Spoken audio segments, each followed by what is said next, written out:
આતંકવાદ વિરુદ્ધ ગુજરાત એટીએસની સૌથી મોટી કાર્યવાહી આતંકી સંગઠન અલ કાયદા સાથે સંકળાયેલા અલ કાયદા ઇન ધ ઇન્ડિયન સબકન્ટેન્ટ આતંકવાદી મોડ્યુલના ગુજરાત એટીએસે કર્યો છે પર્દાફાશ।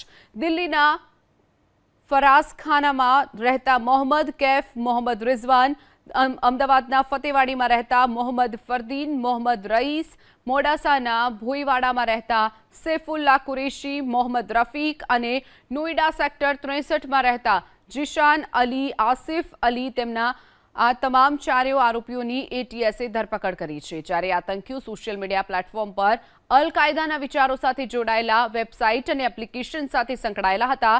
મોડાસાથી ઝડપાયેલો આરોપી સૈફુલ્લા કુરેશી મોહમ્મદ રફીક ફર્નિચરની દુકાનમાં નોકરી કરતો હતો।